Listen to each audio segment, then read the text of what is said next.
From Storm Tracker 6, this is Forecast First, sponsored by Auto Owners Insurance. Simple human sense. Still have some extremely cold temperatures across the area. Current readings sitting in the single digits for most locations across mid-Michigan. -1 their current temperature over in Kalamazoo. Wind chill temperatures across the area hovering anywhere between 10 to 16 degrees below zero, and these cooler temperatures remain in the forecast overnight tonight. Satellite and radar shows a few snow flurries beginning to make their way into the area. We have additional chances for snow in the forecast as these cooler temperatures stick around. 6 News at 5:30 starts right now. WLNS is here for you with 6 News at 5:30. Thanks for joining us. I'm Siobhan Klepper. Let's start the clock in our first 6 minutes of news. And we start tonight with a police chase in the Detroit suburb of Berkeley, where a suspect drove into a house. Take a look at this police dash camera video. He's into the house. First into the house. Well, this happened at 1:30 Sunday afternoon. Officers say they were trying to stop the unidentified driver for having an outstanding warrant and other reasons. They say the man sped away and police followed him through 2 other suburbs before they returned to Berkeley. That's when the driver lost control, crashed, and tried to run away. Officers arrested him soon after and say he was carrying cocaine and mushrooms. Moving to another police chase, this one in Branch County on the Michigan-Indiana border. Tonight, Michigan State Police are investigating after the driver was shot. This happened Monday. Sheriff's officials say a man did not stop when a deputy tried to pull him over. As the chase neared the Indiana border, the suspect's car went off the road.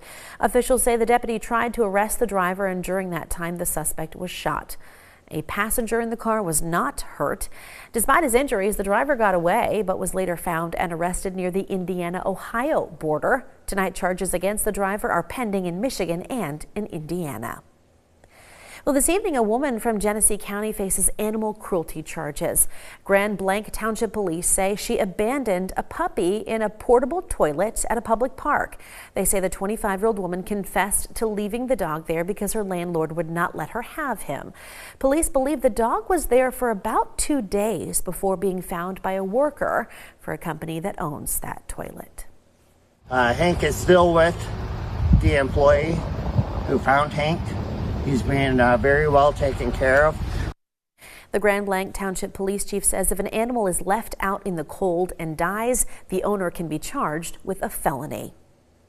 On Michigan's roads now, crashes and slide-offs continue as snow sweeps across the state. Part of I-94 in Van Buren County was shut down earlier today because of these crashes. Michigan State Police were telling drivers to avoid this stretch of the interstate and to always take it slow in this kind of weather. A police officer in Texas was killed last week when he and a suspect trying to get away drove into each other head-on. Police say they were following the woman because she was suspected of cashing a fake check. She also died in that crash. Police say the woman took off in a Jeep when she was confronted, and while one police department stopped chasing her, another one picked it up, leading to that deadly crash. Tonight, authorities are continuing to investigate a deadly shooting of a U.S. Border Patrol agent in rural Vermont near the Canadian border.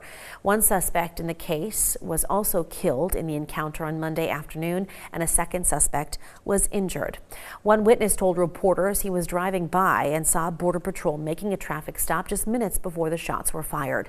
The agent's death was the first killing of a Border Patrol agent in the line of duty since 2014, when one was killed in Texas. Staying on the southern U.S. side, a massive winter storm is dumping snow and ice along parts of the Gulf Coast. In Houston, Texas, people woke up to a fresh blanket of snow on the ground, with one person capturing video of snow on a beach in Galveston. The rare system even brought snow to Baton Rouge, Louisiana, covering a tiger at the zoo. Florida Governor Ron DeSantis issued a state of emergency ahead of the storm. Some global headlines for you now. Israel's top general has resigned, taking responsibility for security failures tied to Hamas's surprise attack that triggered the war in Gaza. Lieutenant General Herzi Halevi said in a resignation letter today that under his command, the Israeli military failed to defend the nation, and that failure is now under investigation. The resignation goes into effect on March 6th and adds pressure to Prime Minister Benjamin Netanyahu, who is delaying public inquiries into his leadership. Staying with the Middle East, a group of people held in Israeli prisons are now back home in the West Bank as part of the current ceasefire agreement between Israel and Hamas. Video from a Palestinian news agency shows them reuniting with loved ones in the West Bank early Monday. According to Palestinian reports, the freed prisoners included 69 women and 21 children. Al Jazeera reported the 21 minors are teenage and adolescent boys, some as young as 12. The hostage transfers were facilitated by the International Committee of the Red Cross and began with the return of 3 Israeli women on Sunday. And in Thailand, same-sex couples are about to celebrate on Thursday. That's when it becomes legal for them to get married. Same-sex couples will have the same legal rights as heterosexual couples under the new law. Thailand will be the 3rd nation in Asia to allow same-sex marriage after Taiwan and Nepal. I think that this is very important that around the world notice us and know that in this small country we have this kind of thought, we have this kind of support for our people. We all should be proud. Thailand has a reputation for acceptance and inclusivity, but struggled for decades to pass a marriage equality law. Back here in America, a moose fell through ice into a lake in New York, and luckily some helpful humans were nearby. State rangers used a chainsaw to cut a path for the moose last week, who was then able to walk out of the lake. After it got to shore, it paused to gather some strength and then returned to the woods. And making a splash to end the first 6 minutes of news, at an aquarium in Japan, there's a big sunfish who showed signs of depression when the building closed for renovations. Keepers describe the fish as curious and say he loves when people come to see him. So they set up cutouts of human faces with clothes on his glass, as you can see there.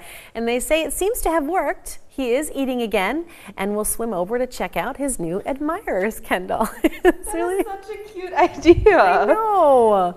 That's sweet. I love that he likes to get visitors. And so there you go. Just a couple of cutouts and some clothes, and he's eating again, which is great. And they're not going anywhere anytime soon. No. I hope they switch it up, though, or I feel like he's going to get a little, suspicious. Yeah, hopefully we can switch up this weather pattern that we're in, Siobhan, because the cooler temperatures, well, it looks like they're here to stay overnight tonight, but those improvements, not that far away. Oh, that's good news. Yeah. Full forecast right after the break with Kendall.